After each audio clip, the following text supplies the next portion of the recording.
Okay. Alright. I'm just gonna say it. Thanos was right. Not about killing everybody in the universe. Nobody's right about that. But he was right about something he said. Not once, but twice in Avengers Endgame. It's kind of a bookend in the movie.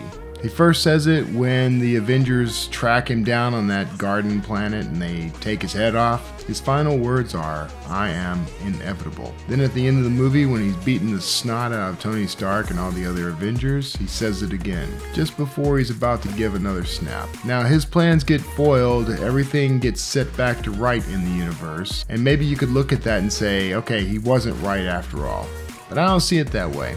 He was inevitable. He kind of kept coming back around. He was the bad penny of the Avengers world. The thing is, I've taken that phrase. That phrase has stuck in my head and it's become this thing. Really, it's become kind of a cornerstone of my overall philosophy in life. As an author, in terms of marketing my work, it's actually become this principle that I live by. I mean, for example, yesterday I did a live stream for Draft Digital. It was our 100th episode. We were taking questions live, we were answering questions live, and a lot of people asked, how do I get my books into brick and mortar bookstores? How do I get my book onto the shelves of Barnes & Noble or indie bookstores or Walmart or wherever? And that's a tough question to answer because it's not impossible. It can be done, but it's very challenging. There's a lot that goes into it. And really, there's some expense, there's some rules, there's all kinds of things that you have to deal with. Bookstores are used to returns. They're used to being able to return a book for a full refund if it doesn't sell. Publishers can kind of absorb that cost, but indie publishers, indie authors,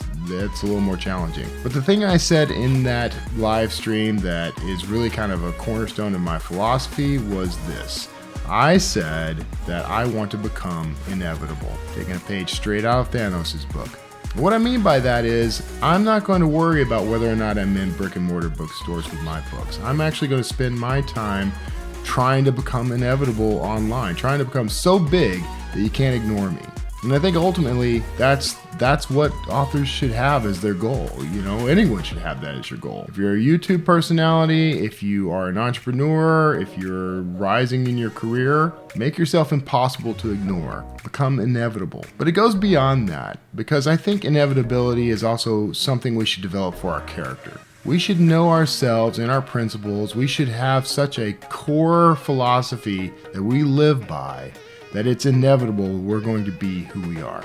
Now, I wrote a blog post about this, and you can find a link to that down in the Thingamabob, but I quote in that blog post a little passage from my book Shaken, which is part of my Quake Runner Alex Kane series, and it goes like this. I'm just going to read it to you.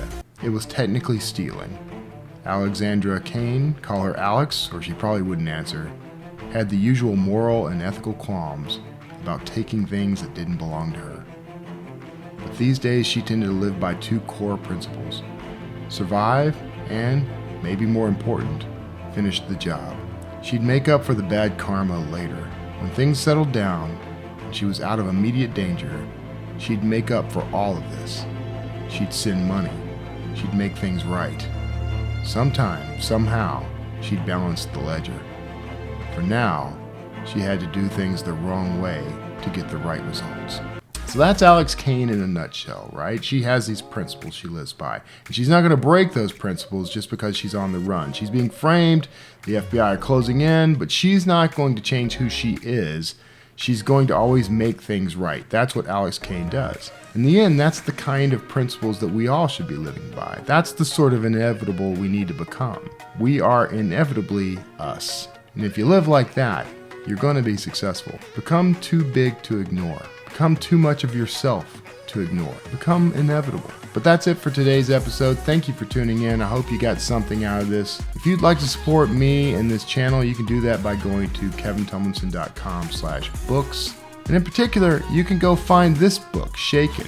Go to bookstoread.com/QRShaken. You'll find that URL in the Thingamabob below. Thanks again for tuning in. I hope you enjoyed this. And if you like these videos, if you like this video, make sure you hit like, share with the people you know, and make sure you hit subscribe and click the little bell icon so you get notified when new videos drop. And otherwise, tune in next time so that we can talk about something else.